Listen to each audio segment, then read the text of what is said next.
Manhã Bandeirantes. Oferecimento Recap, Sindicato dos Postos de Combustíveis de Campinas e Região. Acesse recap.org.br. E Família Giani, da nossa família para sua família. 10 horas da manhã, a hora certa da informação da nossa região, no microfone da Rádio Bandeirantes Campinas. Muito bom dia para você que até agora ficou com o Jornal Gente.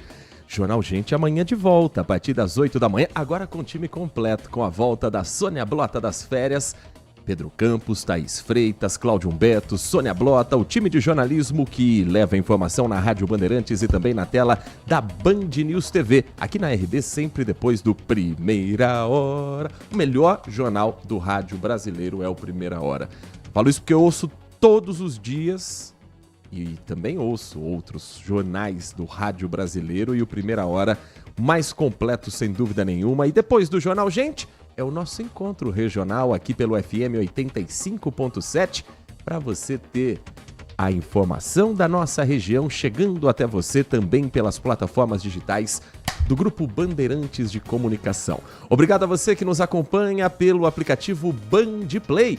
Todas as rádios do Grupo Bandeirantes disponíveis gratuitamente na palma da sua mão.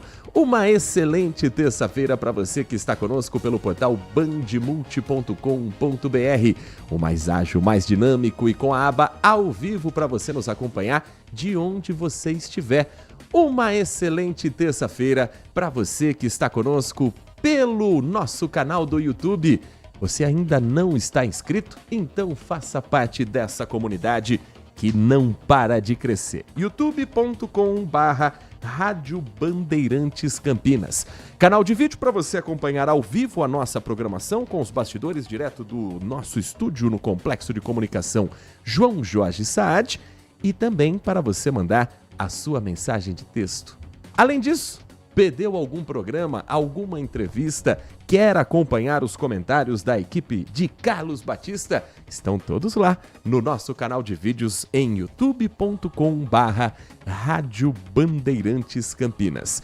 Estúdio aqui no Jardim São Gabriel, de onde falamos com a nossa equipe técnica Postos. O Edson Freitas na mesa de som, o Leandro Lopes na central técnica e a coordenação do Gil Kleber. 28 de outubro de 2025, nesta terça-feira, nós vamos juntos até às 11h30 da manhã. E o WhatsApp está liberado a partir de agora para sua mensagem de texto, para sua mensagem de áudio. 19 é o DDD 971021493.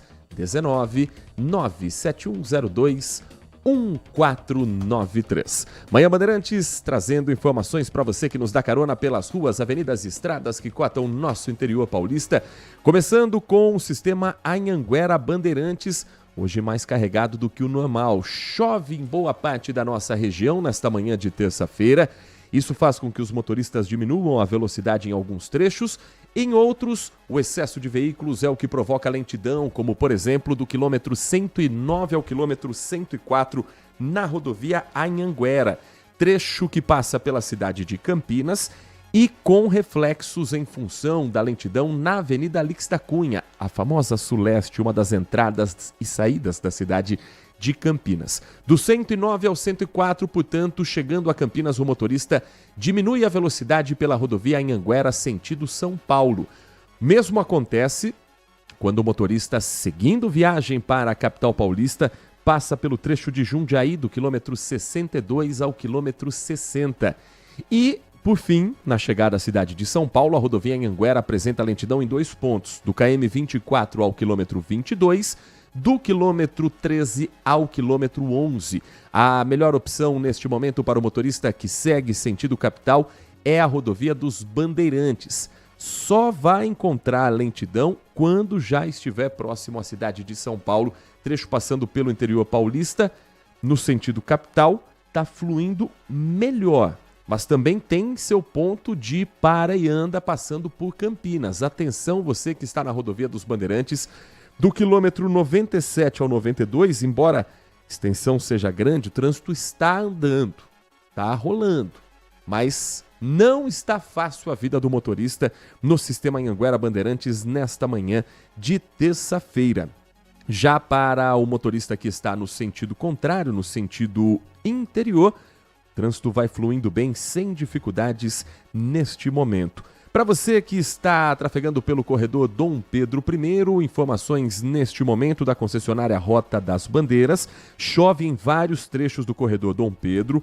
Isso exige uma atenção extra do motorista e ampliar a distância para o veículo da frente é uma orientação que sempre temos que ter em mente nessa hora.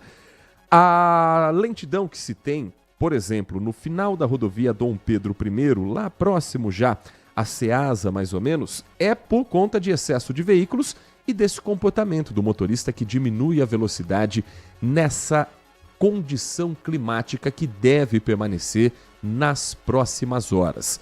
Nós vamos, claro, ao longo do dia trazer novas informações e daqui a pouquinho a Nath Luquez estará conosco também para te atualizar sobre as condições do tempo. Aqui na cidade de Campinas, a Avenida das Amoreiras passa a ter, a partir de hoje, 2 novas câmeras que identificam condutas de risco. São 30 sinistros, acidentes registrados na Amoreiras entre 2024 e esse ano de 2025. E ela recebeu, a partir de agora, e já está em operação, 2 pontos de vídeo monitoramento. Um deles no bairro São Bernardo e outro no Jardim do Lago. As infrações começam a ser registradas hoje.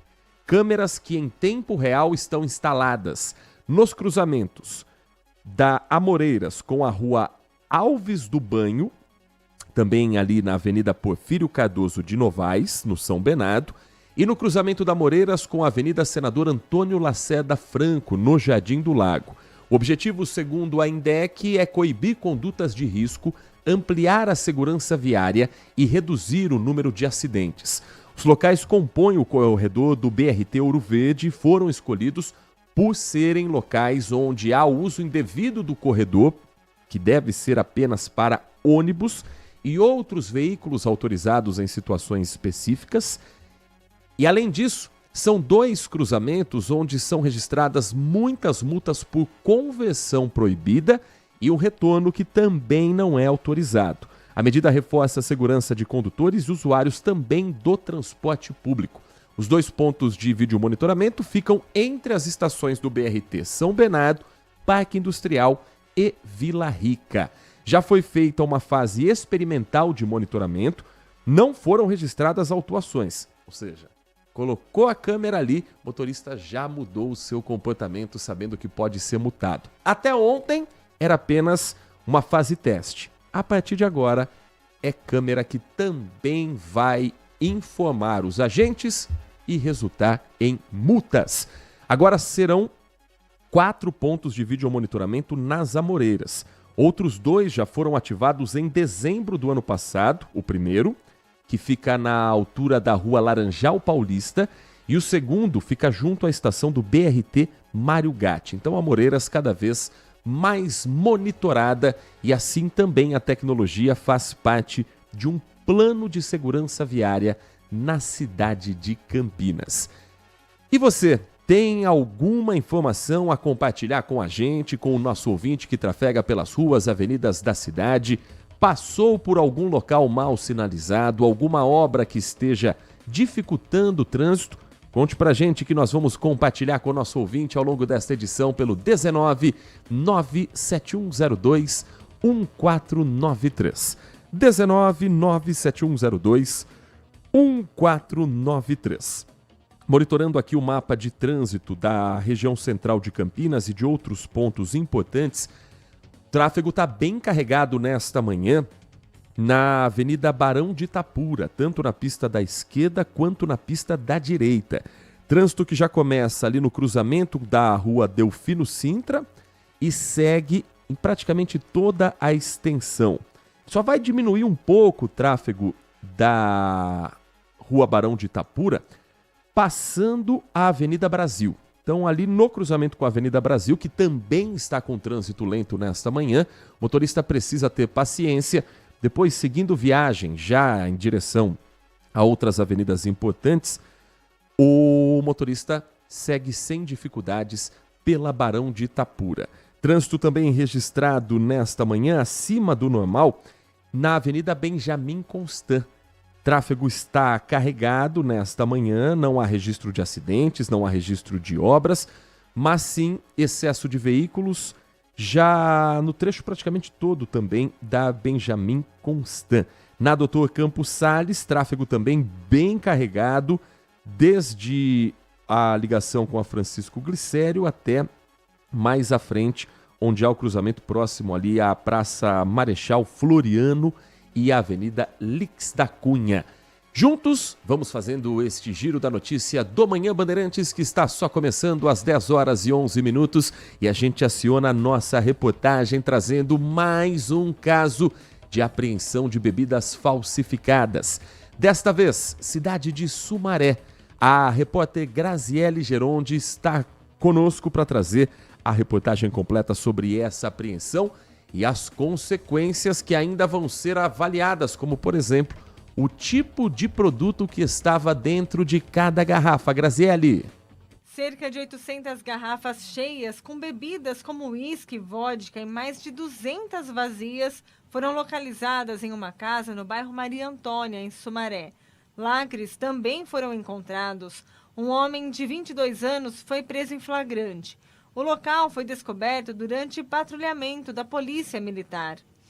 O homem que estava no imóvel contou aos policiais que tinha trabalhado como intermediário na venda de bebidas falsificadas há 3 meses. Mas ele disse que não sabia se tinha metanol na composição das bebidas. As garrafas agora vão ser analisadas para descobrir quais substâncias faziam parte da composição. O homem, que já tem passagem por roubo, vai responder agora por falsificação de bebidas. Às 10 horas e 12 minutos, seguimos com o nosso Giro da Notícia aqui no Manhã Bandeirantes, trazendo novas informações sobre a investigação ligada a um acidente que aconteceu na cidade de Salto. Deixa, inclusive, eu corrigir e atualizar uma informação, porque nós dizíamos que os 2 ocupantes do helicóptero são da mesma família. De fato são, mas não pai e filho, e sim irmãos. As vítimas da queda de um helicóptero em São Roque, na tarde de domingo, que foram socorridas por frequentadores do pesqueiro que fica na Estrada do Vinho, estão bem. A atualização de que já prestaram um primeiro depoimento, já esclareceram detalhes de como a aeronave caiu em um lago onde as pessoas... A imagem ela é impressionante porque o helicóptero começa a rodopiar, ele faz um pouso forçado e todos aqueles que estavam no pesqueiro, mais do que se impressionarem ou mais do que se preocuparem em gravar imagens, porque o vídeo é de câmera de monitoramento, eles colocaram barcos na água, alguns foram nadando até o helicóptero para retirar as vítimas de lá antes da chegada do corpo de bombeiros.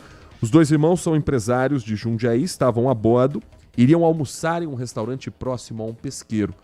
O piloto relatou que ouviu um barulho na cauda do helicóptero e que esse poderia ser o problema mecânico apresentado numa falha ainda apurada pelo órgão responsável pela investigação ligado à Aeronáutica Brasileira.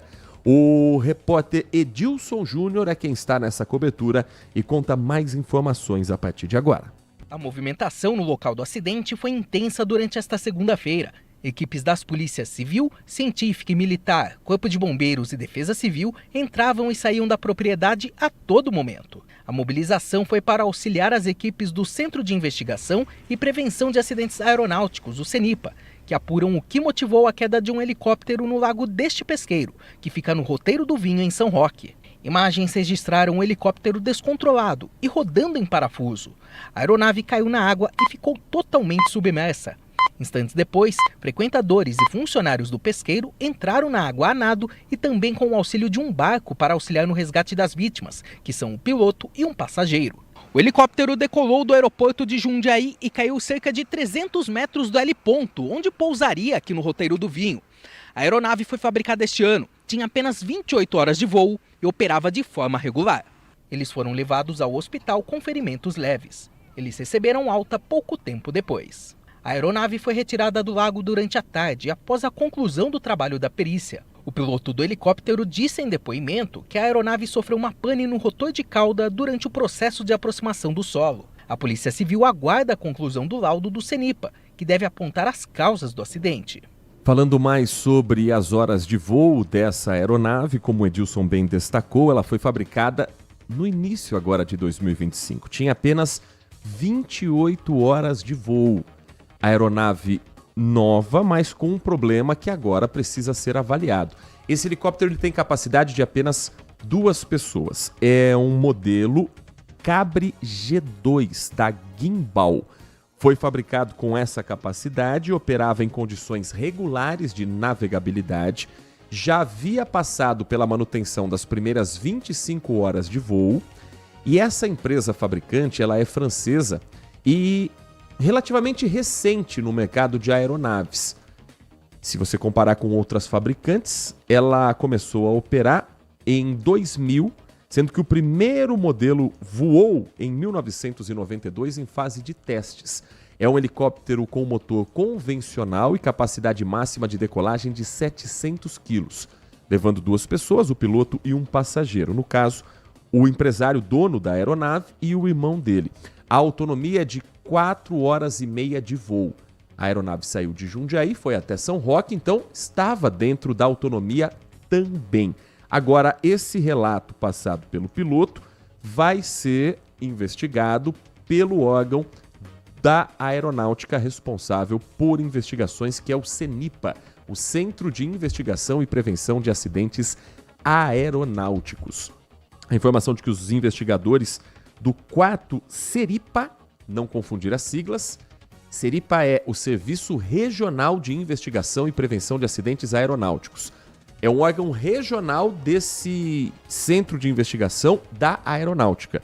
Todos foram acionados e os equipamentos todos retirados da água para uma avaliação técnica.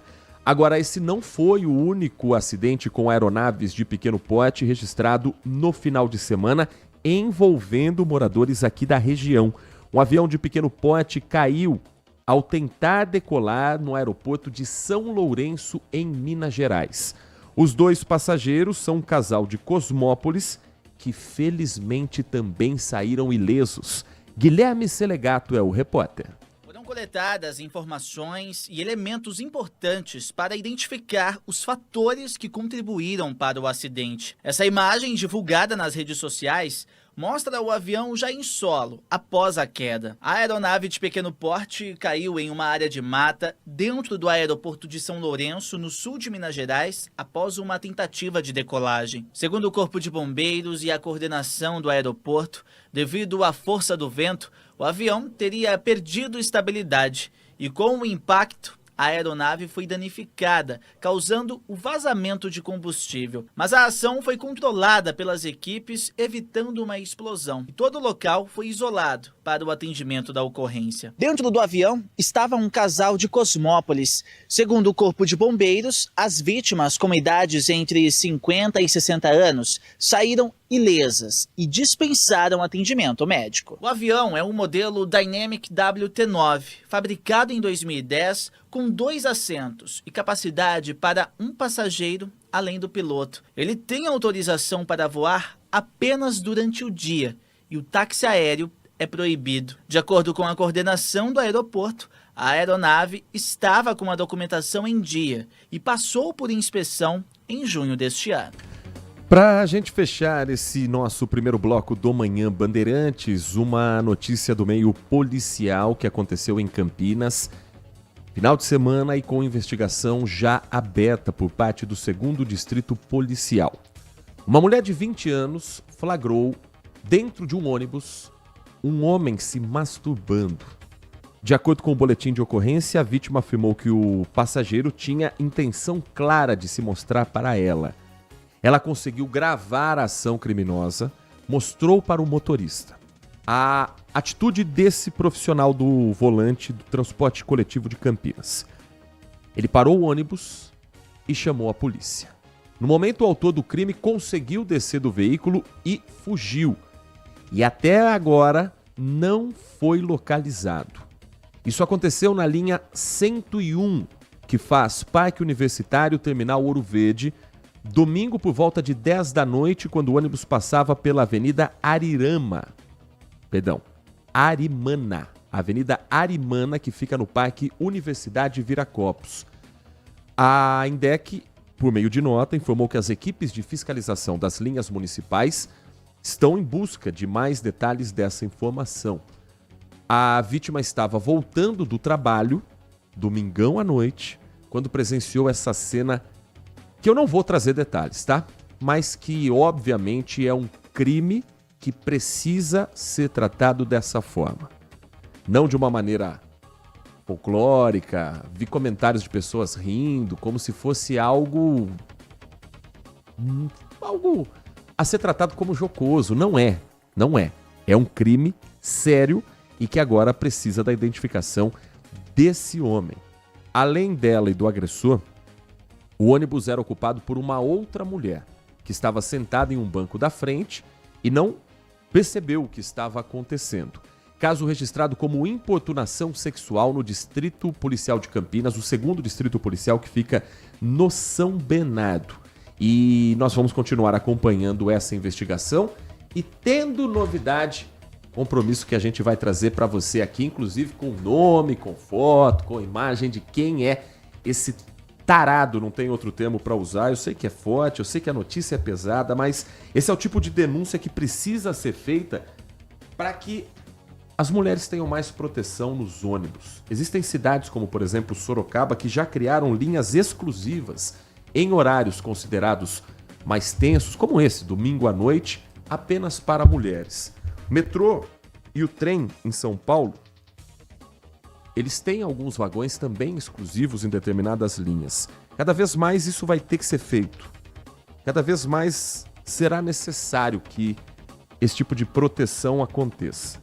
E eu já vi vídeos de discussão de homens querendo entrar, dizendo que também tem o direito.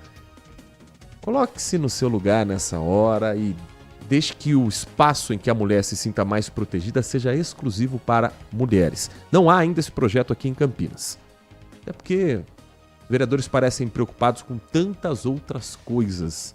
Mas é questão de tempo. Campinas muitas vezes chega atrasada nos assuntos, né? Falávamos há 15, 20 dias mais ou menos que Campinas está discutindo a utilização, por exemplo, das muralhas digitais, as câmeras instaladas nas entradas e saídas das cidades, que têm a capacidade de flagrar placas de motos, carros, veículos pesados que tenham sido roubados ou furtados. Isso está lá na Câmara meio parado. Eu me lembro de cerca de 10 anos atrás, eu cobri isso em Cordeirópolis, em Paulínia, em Jaguariúna, em Dayatuba. Então, municípios com um pote muito menor do que Campinas, com verbas muito menores do que Campinas para investir na cidade, já colocaram muralha digital há muito tempo. Campinas está discutindo o assunto e praticamente pedindo para que o governo do estado faça essa função. Então, isso tudo para dizer que aquilo que a gente vê em outras cidades e pensa, nossa, por que Campinas não tem? Não sei, talvez daqui uns 10, 15 anos Campinas comece a discutir o que hoje já é realidade em outros municípios. Infelizmente, parece que aqui as coisas demoram mais para serem trazidas. 10h24, o que não demora nesta terça-feira é a chuva, que desde cedo se faz presente e que muda um pouco as características de um mês de outubro para lá de seco e que estava com amplitudes térmicas muito altas. Amplitude térmica é aquela manhã bem gelada, aquela tarde com temperatura altíssima, sol torando e temperaturas acompanhadas de baixa umidade relativa do ar. Hoje, 28 de outubro, o mês começa a dar tchau com outra cara. Os termômetros do CEPAGRE da Unicamp neste momento marcam quase 22 graus, 21,7, numa terça-feira em que a mínima registrada por volta das 7 horas da manhã foi de 19 graus. Vento tá fraquinho, 1,3 km é só um ventico, é só um soprinho. Já a umidade relativa do ar está em 87,4%. Nath Luquez, bom dia para você, Bom primeiramente. dia, Heitor. Bom dia aos ouvintes. Você que chega agora no nosso estúdio, observou o céu lá fora, aqui no Jardim São Gabriel, às 10h25. Chove nesse momento ou não? Uma garoinha bem fraca e o céu bastante nublado. E qual é a previsão para esta terça-feira na cidade de Campinas? Toda semana será de instabilidade, então você já pode deixar o seu guarda-chuva separado, viu? Cavados meteorológicos é o que está causando na região essa sensação de umidade. Lembrando que os cavados são ventos em médios, altos níveis da atmosfera que transportam a umidade, trazendo essa chance de pancadas de chuva. Reforçando essas instabilidades do cavado, também temos o deslocamento de uma frente fria que agora está no sul do país, deve passar pelo estado entre hoje à tarde, amanhã cedo. Então são esperados volumes mais altos para o meio da semana, né? Volumes mais altos de chuvas na quarta. Então, alerta para temporais amanhã. Já no final da semana, entre quinta e sexta, a gente vai ter uma queda acentuada na temperatura por conta de mais um fenômeno que chega, que é uma massa de ar frio que vem na retaguarda logo depois da frente fria de hoje. Para hoje, máxima de 26 graus, previsão de 9 milímetros de precipitação. O tempo segue um pouquinho abafado até amanhã, mas quinta, como eu comentei, vamos ter queda nas temperaturas máximas. As mínimas elas continuarão ali 18, 19 graus e as máximas vão ficar entre 22 e 23 graus. O que eu posso adiantar é que a primeira semana de novembro não vai ser diferente dessa última de outubro.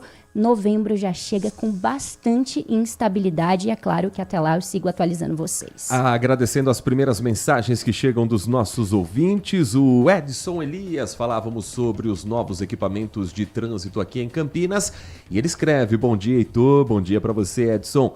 Ano após ano, câmeras de monitoramento, radares de velocidade e lombadas só aumentam. Uma prova da falta de educação e respeito dos motoristas e motociclistas do Brasil. E nada é feito para educar de verdade. Eu acho que educação no trânsito deveria ser obrigatória já no ensino fundamental. Criança vai dirigir com 9, 10 anos? Óbvio que não. Mas a criança é pedestre, a criança tem que entender como é o comportamento no trânsito e criança geralmente é quem puxa a orelha do papai e da mamãe quando faz alguma coisa errada. Então, tá ali, sentado no banco de trás, com o cinto de segurança afivelado, percebeu que o pai e a mãe fizeram alguma barbeiragem no volante.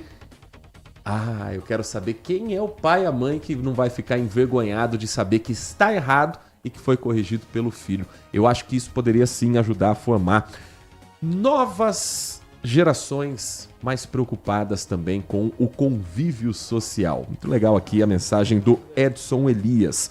Agradecendo ao Edivalmir Massa, falávamos sobre o vagão exclusivo para mulheres. Ele escreve: lamento, mas vagão exclusivo para mulheres é a prova da nossa incompetência jurídica. Se o cidadão fosse preso sem saidinha por 10 anos por importunação, resolveria muito. Sim, é fato, mas enquanto não temos as soluções para os problemas judiciários, os responsáveis pelo legislativo e pelo executivo têm que produzir algo que dê segurança para as mulheres.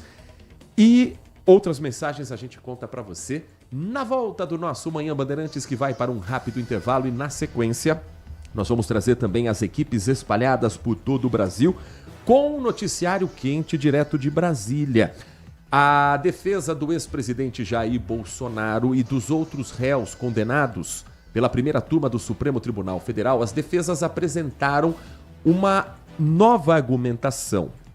A gente vai entender que argumentos são esses, o que isso significa no entendimento técnico e ouvir um especialista para saber quais são os próximos passos de um julgamento que gera muitas dúvidas. Há recursos ainda para o ex-presidente e o chamado núcleo central da trama golpista?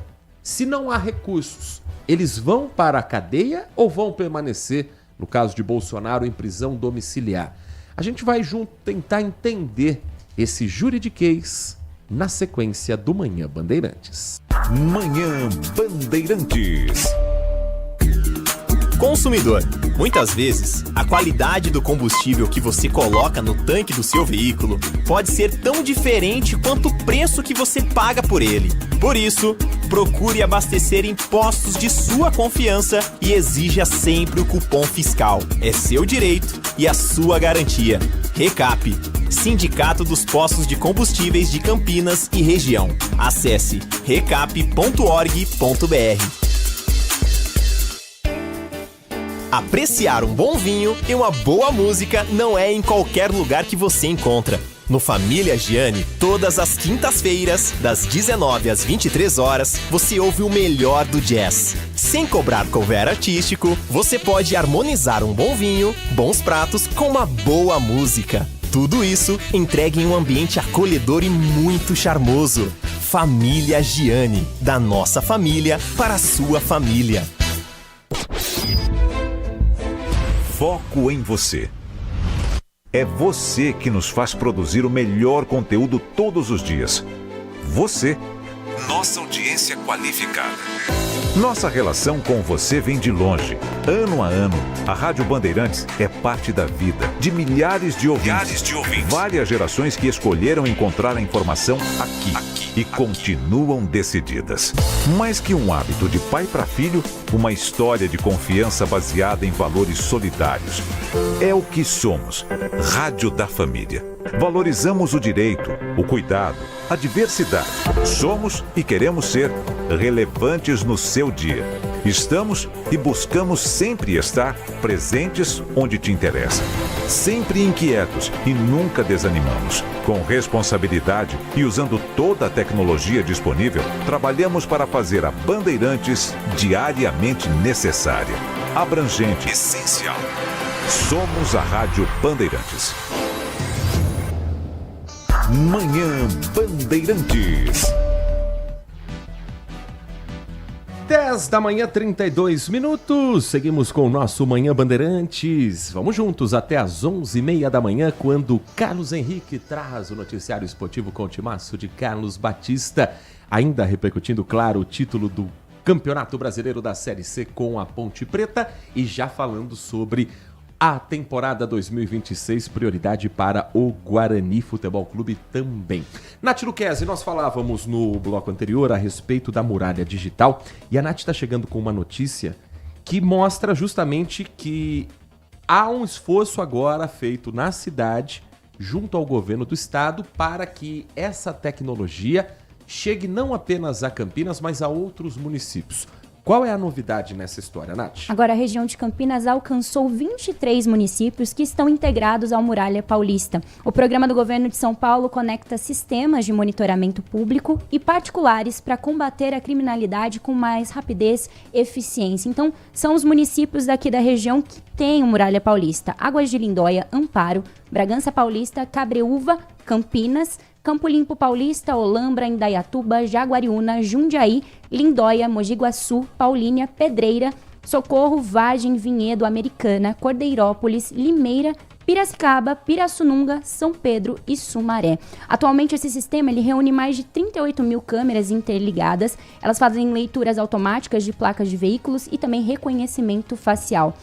Os dados são cruzados com as bases da Secretaria da Segurança Pública e geram, então, alertas em tempo real quando um carro roubado, furtado ou um procurado pela Justiça é identificado. Você também pode participar do Muralha Paulista. Municípios, empresas, cidadãos podem participar. O cadastro é gratuito e deve ser feito no portal da SSP ou diretamente no site do Muralha Paulista. Basta acessar o site oficial, clicar em Muralha Paulista e preencher as informações. Podem se cadastrar pessoas físicas ou jurídicas que tenham câmeras voltadas aí para a via pública. Essas imagens passam a integrar o sistema e ajudam a investigação de crimes. O programa será ampliado para os 645 municípios paulistas, inclusive os que não possuírem câmeras próprias. O governo do estado vai realizar uma licitação para que haja alocação desses equipamentos, garantindo que haja uma cobertura total. Ou seja, você pode colaborar também com a câmera instalada no seu comércio, no prédio. Os síndicos acho que poderiam fazer parte também dessa força-tarefa. O que não pode é ficar dependendo de câmera particular. O que não pode é o poder público, com a capacidade de instalar em pontos estratégicos equipamentos de ultramodernidade, depender do prédio que está numa esquina movimentada ou por aí vai. Mas acho que é um caminho a integração de todas as câmeras possíveis. Há discussão ainda na sociedade sobre quanto isso pode transformar a nossa vida num Big Brother de George Orwell lá de 1984, quanto isso pode mexer com a privacidade. Mas as câmeras de monitoramento, elas podem não evitar um assalto, mas elas ajudam demais nas investigações para que a resposta seja rápida e o índice criminal caia. O que faz com que o criminoso diminua a ação é o medo de ser preso. Tudo bem, no Brasil existe a sensação de impunidade, mas ninguém quer ficar na cadeia, ninguém quer ir para trás das grades, e sabendo que há um monitoramento, pelo menos há uma expectativa para que aquela região fique mais protegida. Às 10h35, vamos a Brasília começar a falar com o nosso ouvinte da Rádio Bandeirantes também sobre os assuntos nacionais. A defesa do ex-presidente Jair Bolsonaro apresentou ao Supremo Tribunal Federal na noite de ontem embargos de declaração. É um recurso para sanar ambiguidades, omissões, contradições e obscuridades da decisão do STF, segundo os advogados do ex-presidente Bolsonaro. Vamos entender um pouco mais quais são esses argumentos? A Natália Passi está conosco para trazer informações sobre esse capítulo num julgamento que ainda movimenta muitos bastidores da capital federal. Natália. Os advogados do ex-presidente afirmam que o julgamento se baseou em um relato sem credibilidade. Em mais de 80 páginas, a defesa usou trechos do voto do ministro Luiz Fux, o único contrário à condenação. Ele é citado 6 vezes no documento. Argumentam que apenas o ministro detalhou a tese defensiva de que Jair Bolsonaro teria desistido de avançar com a tentativa de golpe e que houve omissão em diversos pontos, violando o dever constitucional de motivação. Apontam ainda cerceamento da defesa e excesso nas acusações, além de dificuldade em acessar as provas no processo e falta de credibilidade na delação do tenente-coronel Mauro Cid. Os advogados dizem que a condenação de Bolsonaro é uma profunda injustiça e cobram que os crimes de abolição violenta do Estado Democrático de Direito e tentativa de golpe de Estado deveriam ser julgados como um só, o que poderia reduzir a pena em mais de 6 anos. Com exceção de Cid, os outros 5 réus também apresentaram embargos declaratórios. Afirmam que o processo foi parcial e pedem a revisão das penas. Esse tipo de recurso não muda a sentença, mas serve para questionar eventuais omissões ou pontos obscuros. Alexandre de Moraes, relator do caso, deve enviá-los para a decisão da primeira turma. Só depois, com o trânsito em julgado, ou seja, não há mais como recorrer, que as penas começam a ser cumpridas. A defesa de Bolsonaro quer que ele continue em prisão domiciliar, alegando razões de saúde. É com você. Muito obrigado, Natália Passi. O Caia Messina preparou uma reportagem explicando um pouco mais sobre essas questões técnicas. Para onde vai esse recurso? Quem é que vai avaliar? É a própria primeira turma? São outros ministros do Supremo Tribunal Federal? Há uma data, há um prazo sobre esse assunto? Caia Messina tira essas dúvidas para você. O principal argumento da defesa de Jair Bolsonaro é que os crimes de abolição violenta do Estado Democrático de Direito e tentativa de golpe de Estado deveriam ser julgados como um só, o que reduziria a pena de 27 para 19 anos de prisão. A principal aposta são os chamados embargos. Os declaratórios questionam eventuais omissões ou pontos obscuros, mas não mudam a sentença. Já os infringentes só podem ser apresentados para tentar reverter um resultado quando há pelo menos 2 votos divergentes, o que não ocorreu no caso de Bolsonaro, que teve apenas o voto contrário do ministro Luiz Fux. O relator, ministro Alexandre de Moraes, pode pedir parecer da Procuradoria-Geral da República, ou pode definir sozinho. Mas a tendência é que ele envie os embargos para a decisão dos 5 integrantes da primeira turma. Nesse caso, Flávio Dino marca sessões para análise dos recursos. Depois de decidir sobre os embargos, vem o marco final do processo, o chamado trânsito em julgado. Ou seja, quando não há mais possibilidade de recursos e as penas começam a ser cumpridas. A defesa de Bolsonaro quer que ele continue em prisão domiciliar, alegando razões de saúde. Outros 3 cenários são possíveis para o ex-presidente: sala especial na penitenciária da Papuda, na Superintendência da Polícia Federal em Brasília ou prisão em uma unidade militar. O único que não deve recorrer é o tenente-coronel Mauro Cid. Como fechou delação premiada, ele teve a condenação reduzida em 2 anos de prisão, que já foram cumpridos. A defesa vai pedir a extinção da pena. O prazo, portanto, terminou ontem e agora está nas mãos do Supremo Tribunal Federal o julgamento dos recursos. Informação publicada agora no portal band.com.br tem uma estimativa de quando deve iniciar o julgamento desse recurso.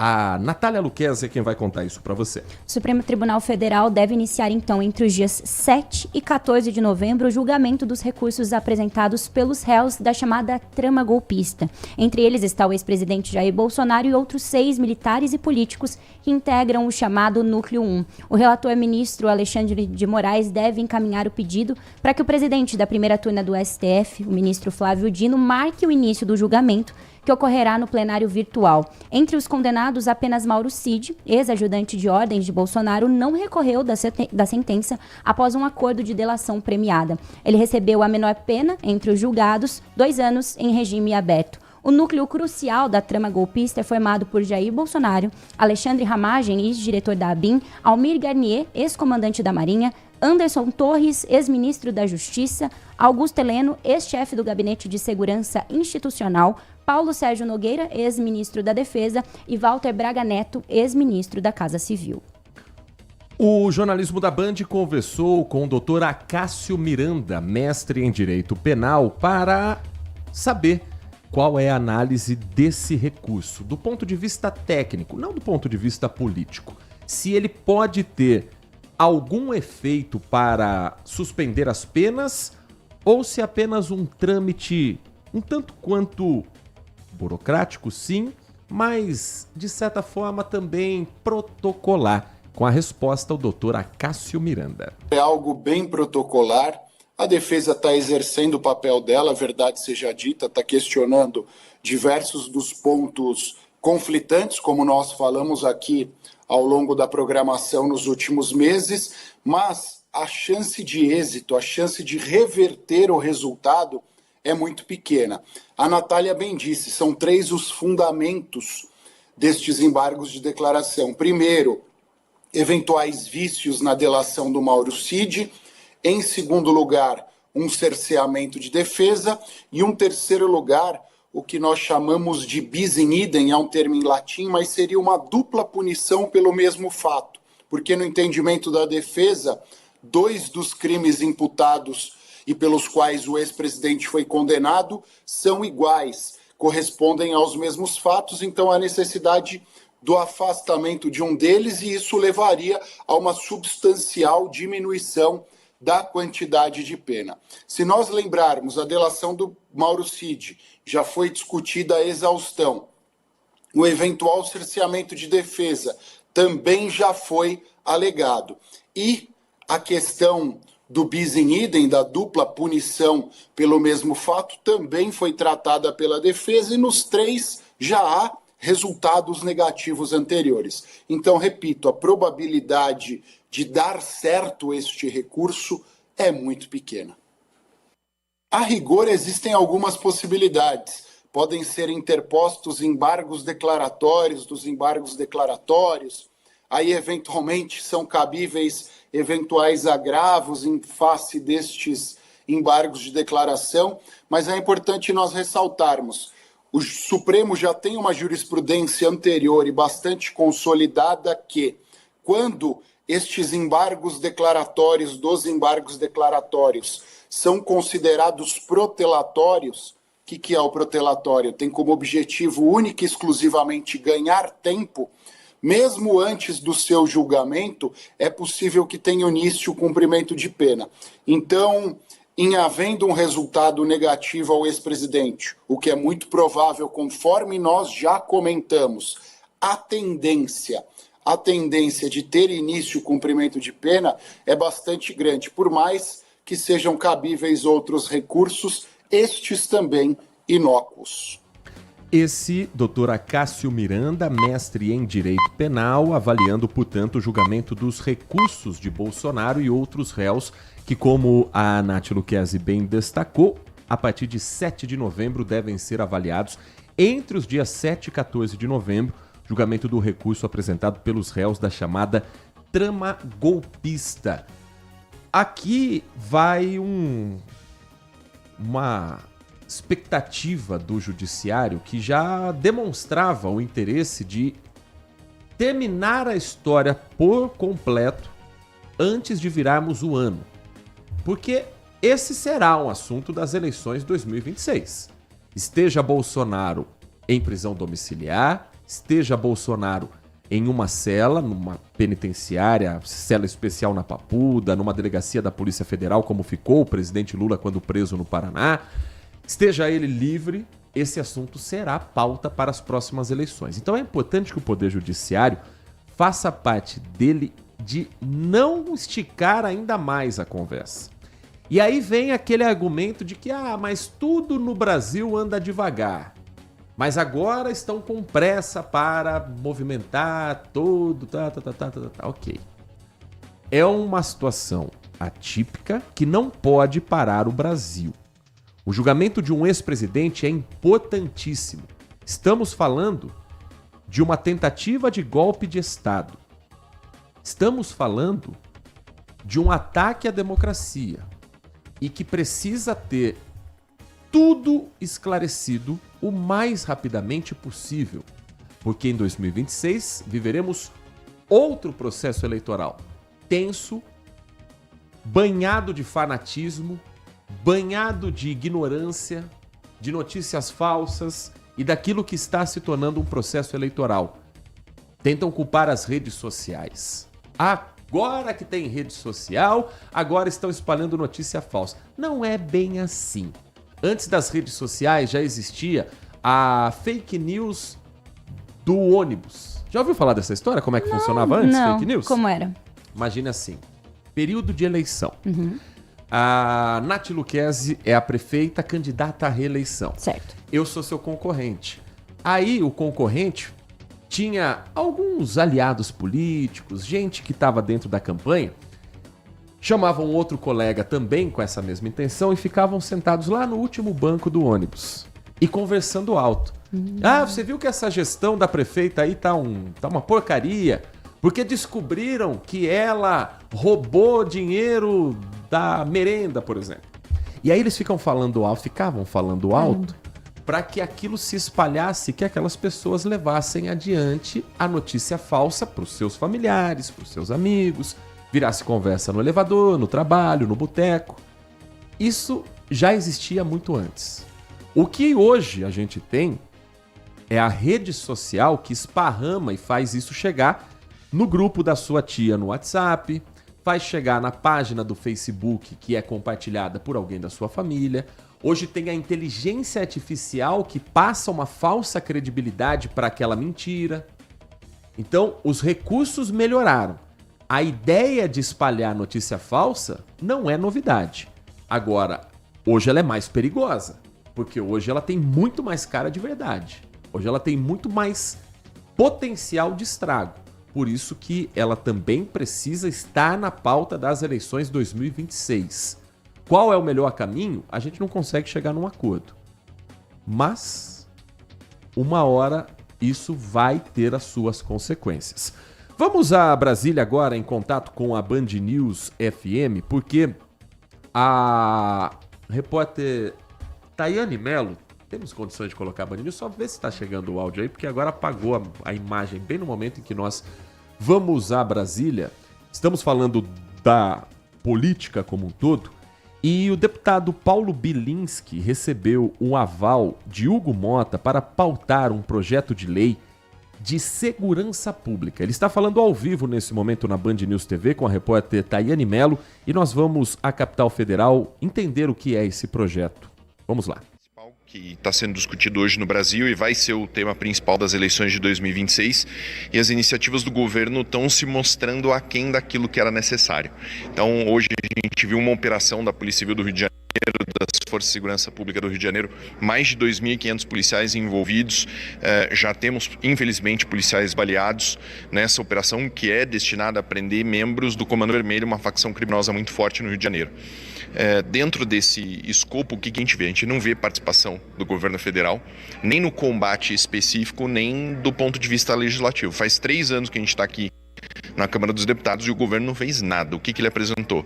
A PEC 18, que é uma PEC que ele chama de PEC de segurança pública e não trata de segurança pública, não contribui para a segurança pública, e agora esse pacote antimáfia, que é basicamente aspirina para tratar um câncer metastático. Hoje o crime organizado no Brasil não é um pequeno problema, é o principal, o maior, o prioritário.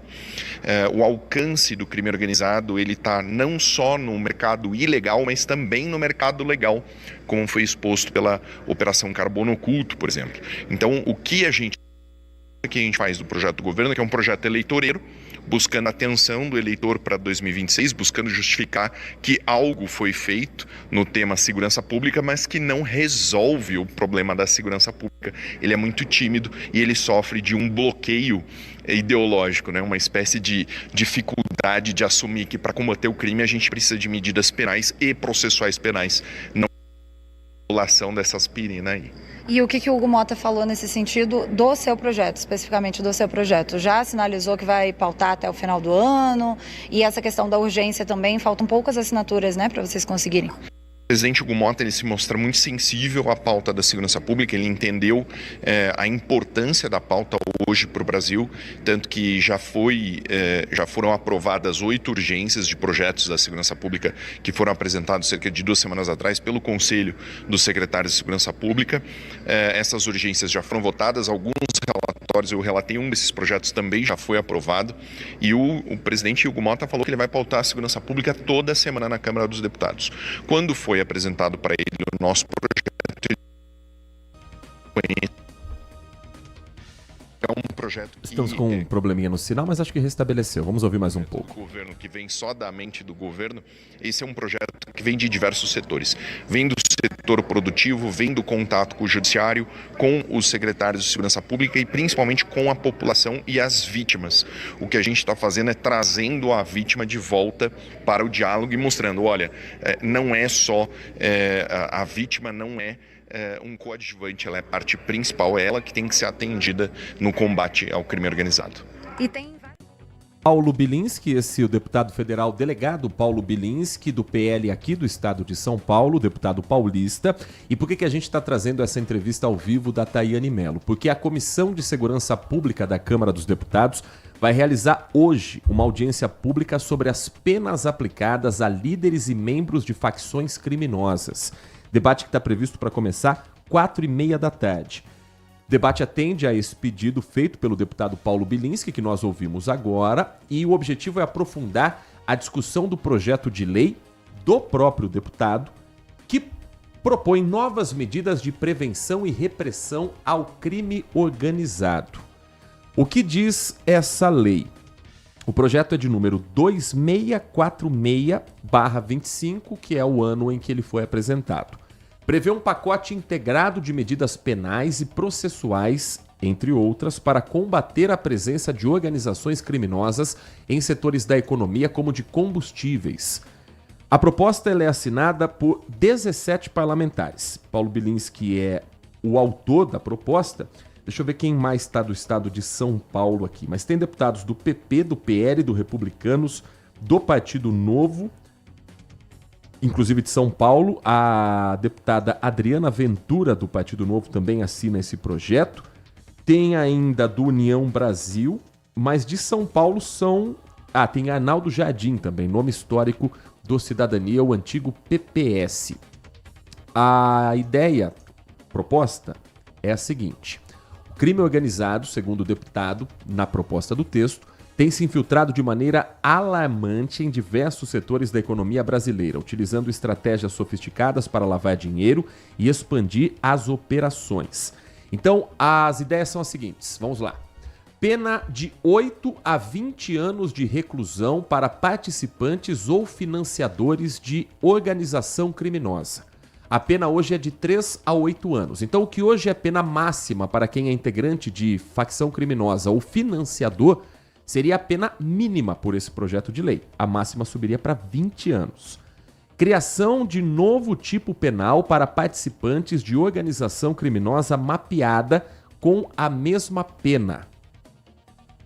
criação de novo tipo penal para participantes de organização criminosa mapeada com a mesma pena. Isso aqui tem que ser bem explicado.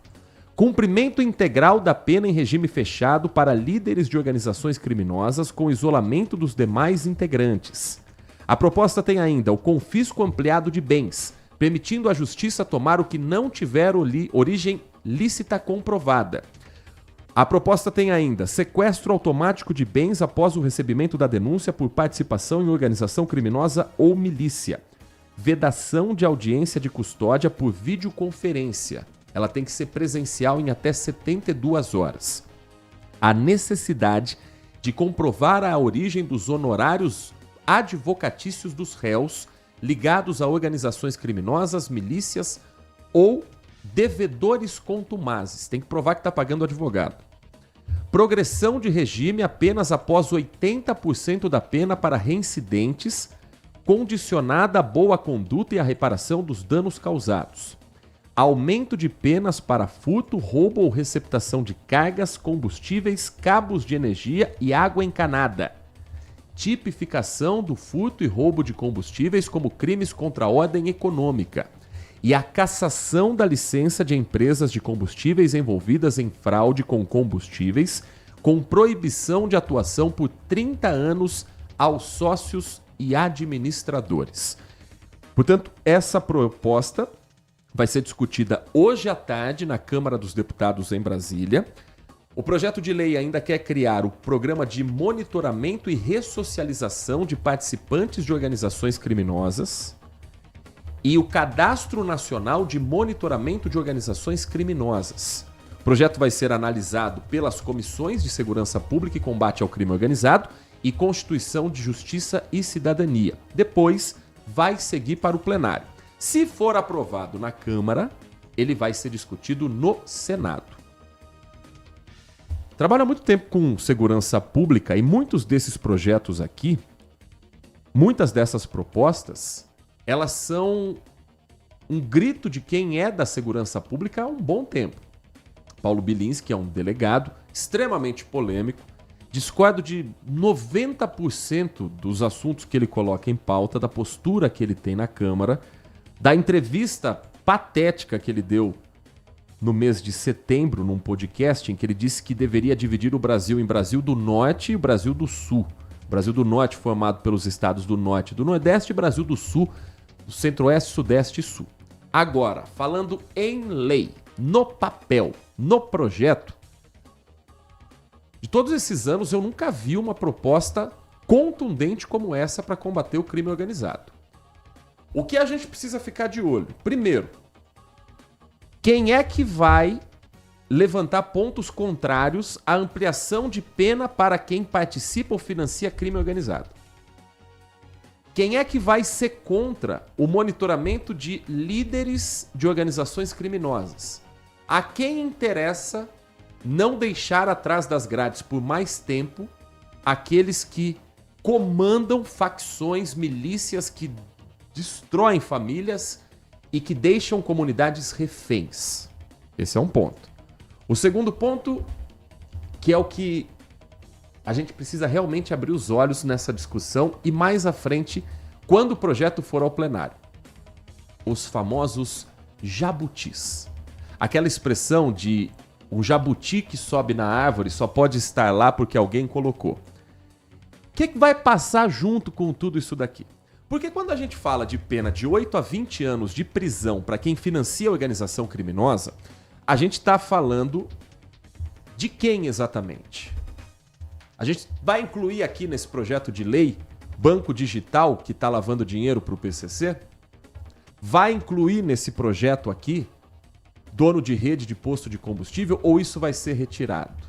Vai incluir aqui dono de motel, dono de empresa de brinquedo e tantas outras histórias que nós colocamos que estão ligadas também ao crime organizado?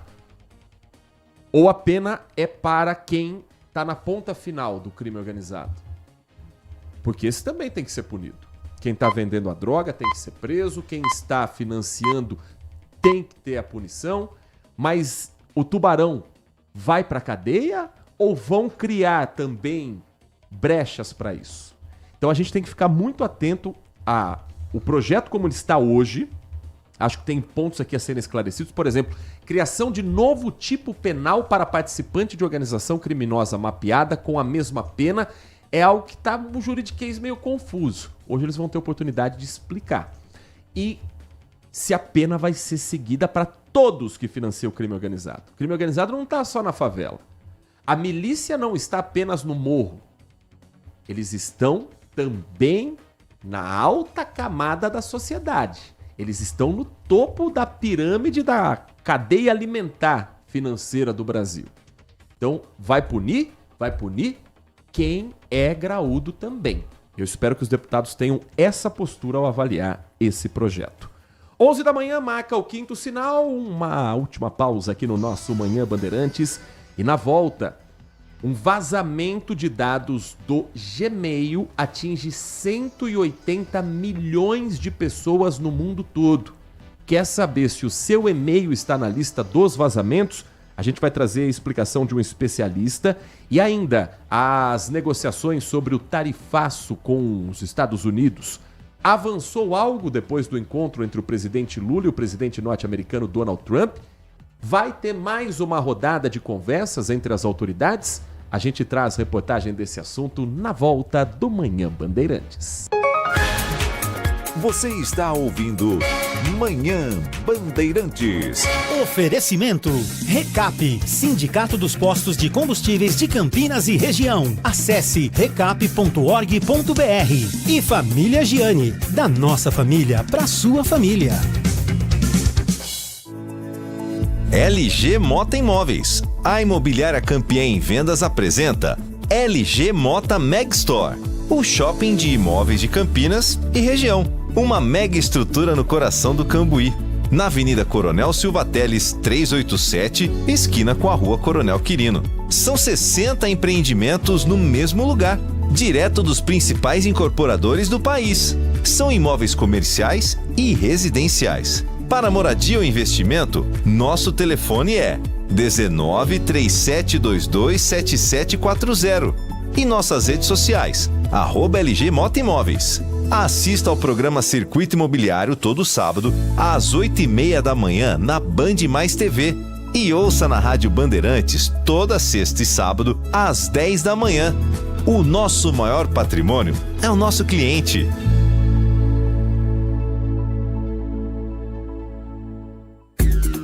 Consumidor.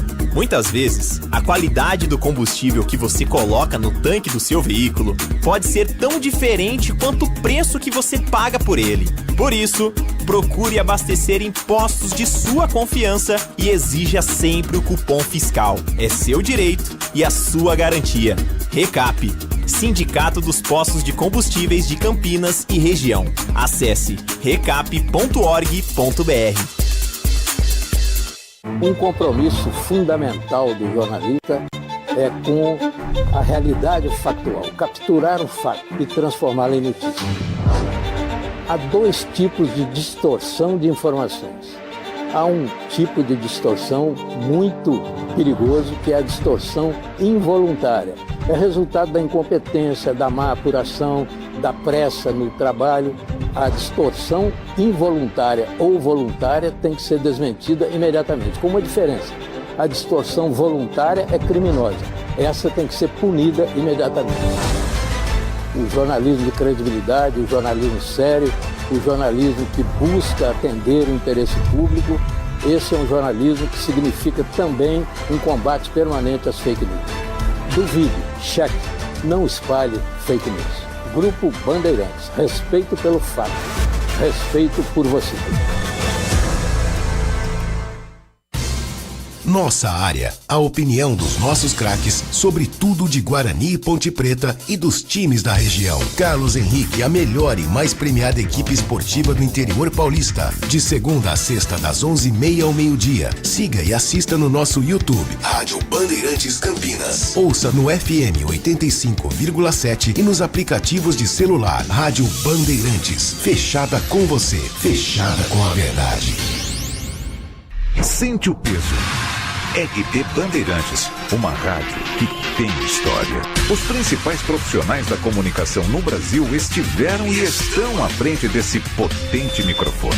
Temos lastro e continuamos avançando, abrindo espaço para as novas gerações, revelando talentos. Entre o jornalismo analítico, investigativo, de opinião, de prestação de serviço, ficamos com tudo. Equilíbrio e precisão ao reportar os fatos. Cobertura esportiva balanceada entre o de boa e o debate.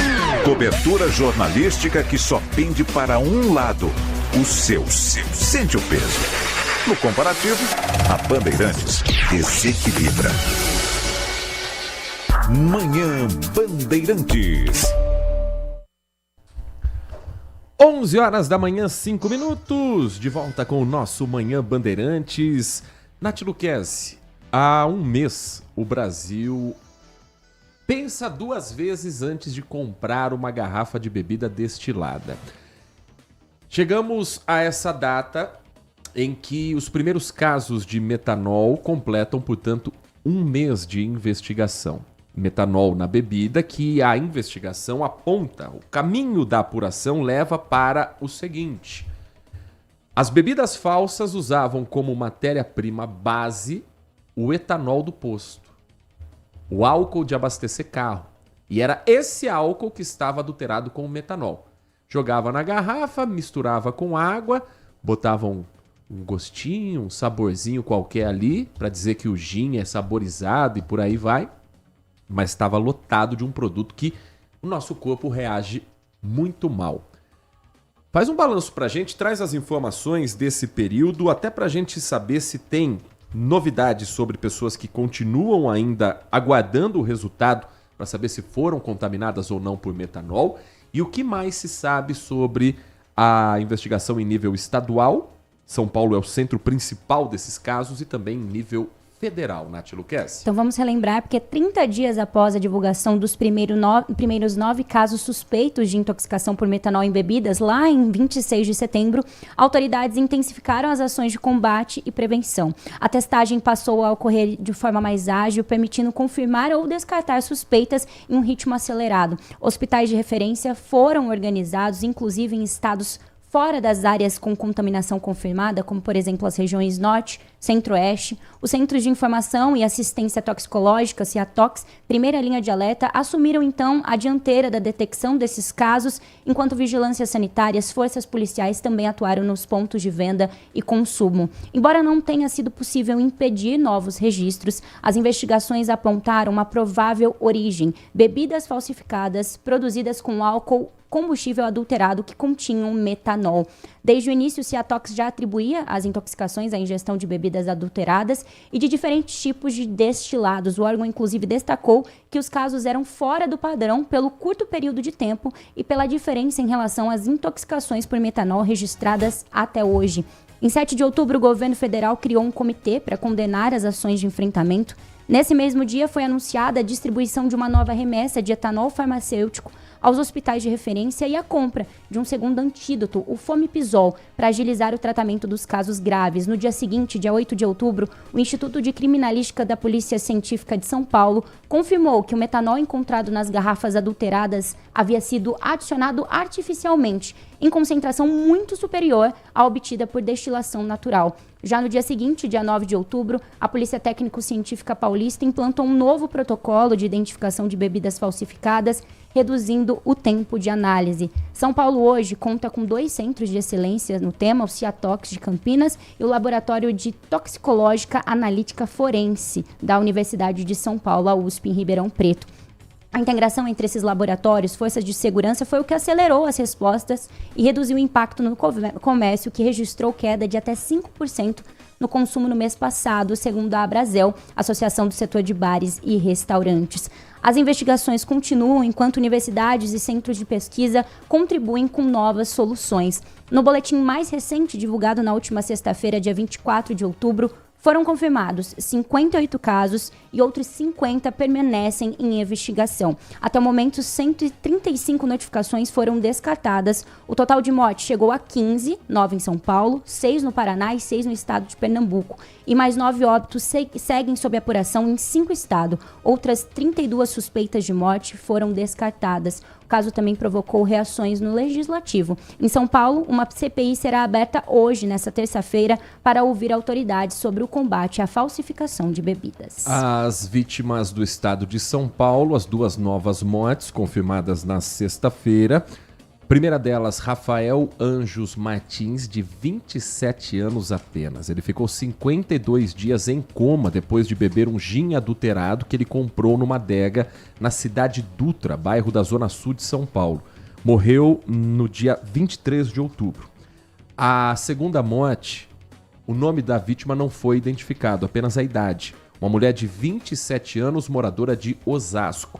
As mortes anteriores são de Ricardo Lopes Mira, de 54 anos, morador de São Paulo.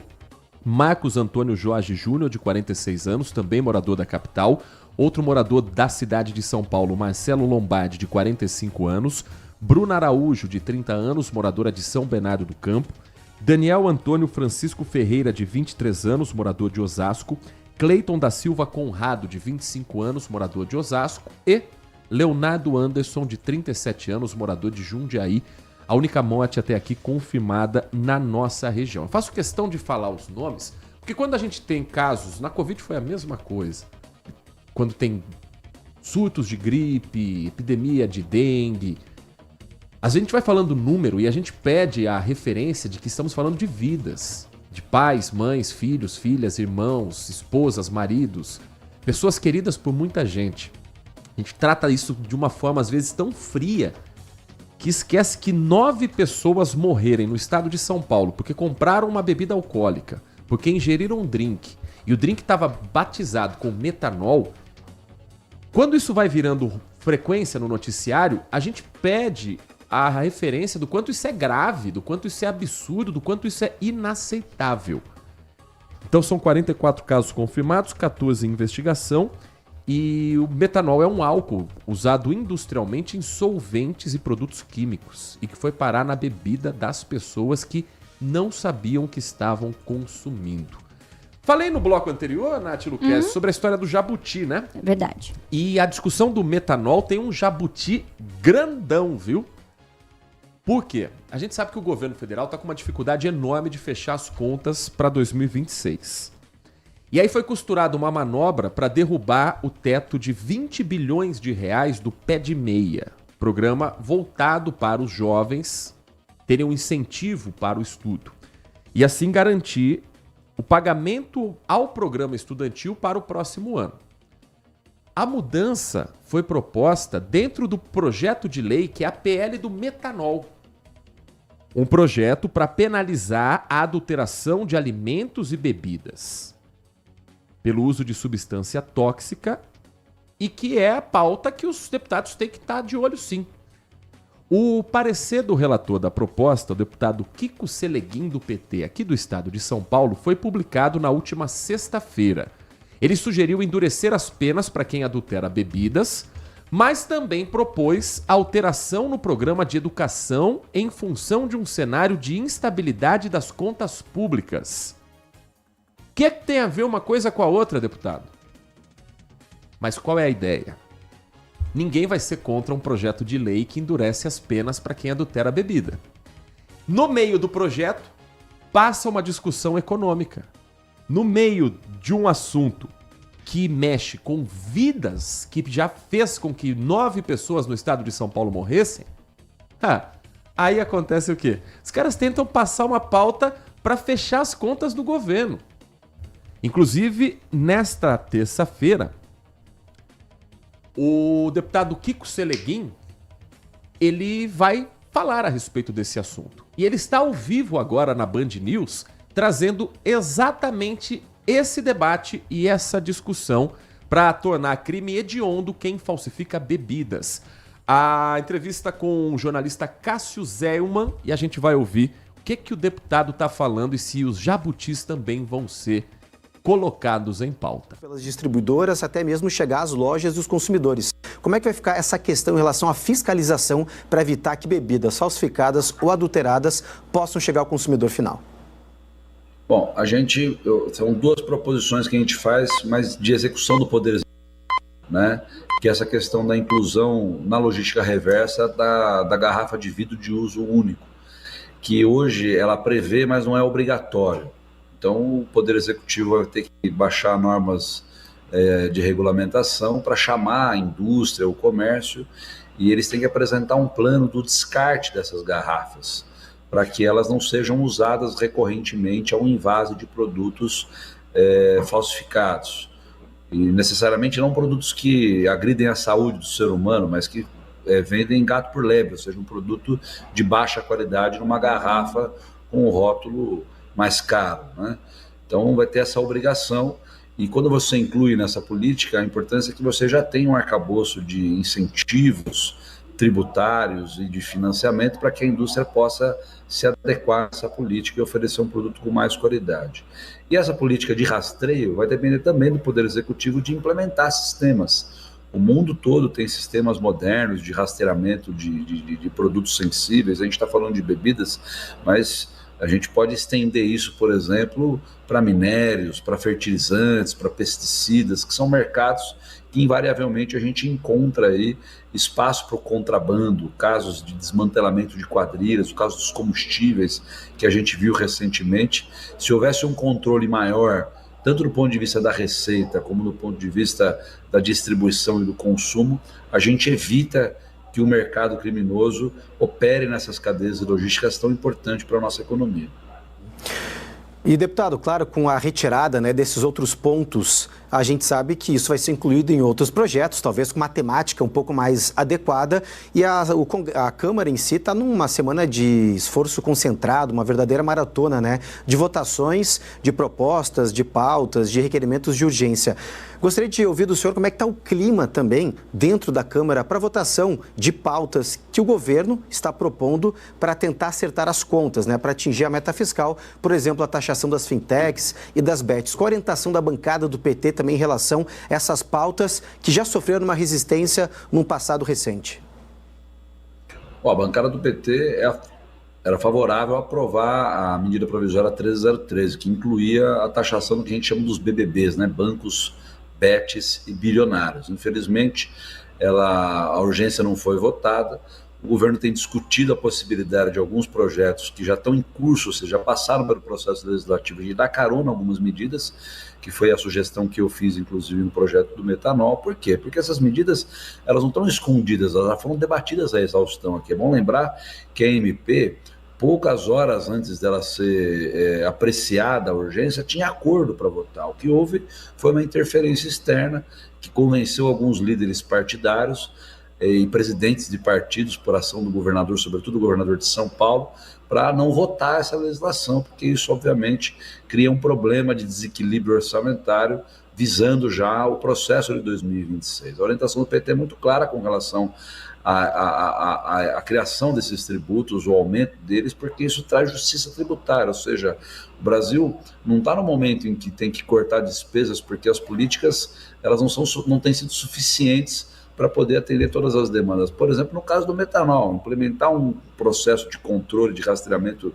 de produtos que venha ao encontro do bem-estar da economia e da saúde das pessoas, isso custa dinheiro. O que nós estamos ajustando aqui é o seguinte, tirar de quem paga muito pouco para oferecer as melhores ferramentas para que o Estado possa oferecer políticas públicas para quem tem muito pouco ou quase nada. Esse é o deputado Kiko Seleguin, do PT de São Paulo, admitindo, portanto, que os jabutis enfiados no projeto de lei do combate ao metanol na bebida vão ser retirados. É por isso que a gente tem que acompanhar o que acontece em Brasília. É por isso que a imprensa tem que ler os projetos de lei. A discussão sobre o pé de meia é importante? Lógico que é, mas ela tem que ser colocada no lugar dela. O projeto para os estudantes tem que ser debatido no espaço dos estudantes e não colocar maquiado, escondido no meio de um projeto de lei para punir quem fabrica bebidas com metanol. O governo recua, portanto, e esse projeto vai ficar sem os devidos jabutis. Falando em educação, Nath Luquezzi tem novidade em relação ao SISU. E o SISU, para quem não se lembra, Sistema de Seleção Unificada. Qual é a novidade para 2026, Nath? A edição, então, desse ano do SISU vai permitir o uso das notas das 3 últimas edições do Enem. Então, 2023, 2024 e 2025, para inscrição e classificação dos candidatos. O MEC levará em conta, então, a nota da edição do Enem, que apresentará a melhor média ponderada conforme a opção de curso, desde que o participante não tenha participado como treineiro, aqueles que se inscrevem antes, do 3º ano do ensino médio. A medida é inédita e foi incluída no edital de adesão das instituições de ensino superior ao SISU 2026, que começou ontem, dia 27 de outubro, e segue até 28 de novembro por meio da plataforma SISU Gestão. Para preencher o termo de adesão, as instituições precisam ter encerrado a ocupação de vagas referentes à última edição do processo seletivo do qual elas tenham participado. Durante o período de adesão, a instituição poderá reabrir o termo eventualmente assinado e alterar as condições de participação. São 11 horas e mais 20 minutos. Um vazamento de mais de 180 milhões de logins inclui contas do Gmail. Dados agregados de e-mails foram vazados na internet, incluindo principalmente e-mail de quem tem uma conta com o Google. As verificações independentes mostram que há contas de e-mails no arquivo vazados, mas o Google diz que este não é um caso único e específico do Gmail. Pesquisadores de segurança compilaram arquivos de logins vazados de diversas fontes. E há uma organização aí que chega a mais de 3,5 terabytes de arquivos obtidos em fóruns, no Telegram, na Dark Web e em mídias sociais. Jornalismo do Grupo Bandeirantes conversou com o Dr. João Azevedo, advogado especialista em tecnologia, que vai contextualizar o tamanho desse estrago e como a gente pode saber se nosso e-mail está na lista de vazamentos ou não. Eu acho que esse é um ponto importante para esclarecer, porque as notícias não foram muito claras no início e a impressão que se tinha é que tinha tido um comprometimento de segurança do sistema do Gmail, mas na verdade essas senhas que foram expostas, na verdade elas foram obtidas a partir de uso de softwares de malware, que usavam para explorar os próprios usuários. Então eles foram coletando esses dados por vários usos reiterados desses softwares, e compilaram tudo isso nessa base de e-mails. Então, isso é fruto de atuações desses softwares de malware, junto aos usuários, e aí compilaram tudo isso nessa grande base de dados. É um risco porque essas senhas foram obtidas, então, assim, os usuários que tiveram seus e-mails expostos e as suas respectivas senhas estão sujeitos ao risco de, se eles não tomarem as medidas de segurança para trocarem as suas senhas, implementarem outras medidas para preservar a segurança, como, por exemplo, a autenticação em 2 fatores, que é uma coisa que é importante ser ativada, eles estão sujeitos a ter os respectivos e-mails indevidamente acessados. Então, a recomendação é uma recomendação geral de segurança, de regularmente trocar suas senhas, usar senhas fortes e usar sempre as autenticações em 2 fatores. E especificamente nesse caso, se você constatar que o seu e-mail foi exposto, fazer isso o quanto antes, especificamente quanto à troca da senha. A capacidade desses atores que fazem essas fraudes, eles estão uma capacidade de alcançar um número muito grande de pessoas. Eles fazem uso de uma série de ferramentas de automação, eles sempre usam a tecnologia a seu favor, no sentido de automatizar tudo isso. Então, eles usam robôs, inteligência artificial, para fazer milhões de tentativas por minuto, e aí vão conseguindo explorar pessoas que às vezes não estão usando os seus recursos de segurança bem feitos, ou às vezes são induzidos a erros nesses que eles chamam de phishing scams, que são esses e-mails bem elaborados, às vezes que fazem parecer que você está sendo levado a colocar a sua senha no lugar que você imaginava que era o seu e-mail, mas que não é, enfim. Então, eles têm uma capacidade muito grande de fazer coisas que parecem ser legítimas, né? E quem não está muito atento acaba caindo. Como eles fazem esse uso de tecnologias para fazer isso em grande escala, permite que eles realmente consigam afetar muitas pessoas mesmo. A pessoa que fez essa denúncia, né, que alertou sobre isso, ele tem um site, se você buscar, né, no seu coisa de pesquisa favorito aí, procurar por Troy Hunt, ele tem um site que chama Have I Been Pwned? E lá você consegue colocar o seu endereço de e-mail. Então você coloca o seu endereço de e-mail, inclusive ele alertou que, apesar da grande maioria ser e-mails do Gmail, ele diz que tem e-mails de outros lá. Então, é recomendável fazer esse tipo de pesquisa, né? Entrar lá nesse site, que é um site que é confiável, essa pessoa ele tem uma reputação na comunidade de segurança, então você pode entrar lá, colocar seu endereço de e-mail e ele vai te dizer se o seu e-mail estava na lista dos e-mails que tiveram as senhas comprometidas ou não. Se tiver... já troca imediatamente sua senha, né, e habilita esses recursos de segurança que o seu provedor de e-mail te dá, né, de autenticação de 2 fatores, enfim, às vezes até outros dispositivos que podem ser usados. Esse é o Dr. João Azevedo, advogado especialista em tecnologia, sobre o vazamento de dados que atingiu o Gmail. Nós fizemos esse teste, né, Nath? Fizemos. Luquezzi? Estamos livres desta vez. Só dessa vez, né? O seu... O e-mail de Nath Luquezzi zerado. O meu já apresentou 4 vazamentos, o último deles em dezembro do ano passado, que já me faz mudar a senha nesta manhã. Agora, se invadiram o e-mail de Nath Luquezzi, talvez descubram um time para qual ela torce. Embora o nosso ouvinte já tenha um bom palpite sobre isso. Lá vai. Bom dia, Nath. Bom dia. Bom dia. Nath, você acertou o resultado, hein? Você viu só. Parabéns. A Acho mais que nova sensitiva. Ponte-Pretana de Campinas. Heitor, o ano de 25 está sendo maravilhoso. Presidente Lula rumo à reeleição, a direita em queda livre, Ponte Preta campeã, agora só falta o Jair Bolsonaro ser preso e o Dudu Bananinha também ser preso. Aí tá perfeito o ano. Tandy Negrão. Tandy Negrão ainda com efeitos do título da Série C, com certeza perdeu a voz gritando é campeão e tá pronto para vender top term agora já, né?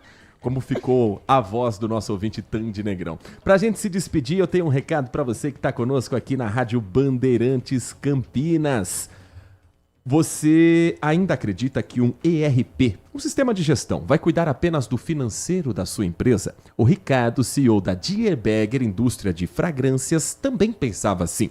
Mas a empresa começou a crescer, os processos começaram a ficar mais complexos e a operação já não cabia mais nas planilhas. Foi aí que a Inovar ASC apresentou para ele a solução de produção do WK Radar. Hoje o WK Radar acompanha toda a operação, da chegada aos pedidos, o desenvolvimento dos produtos e até a avaliação dos clientes e, claro, do financeiro também.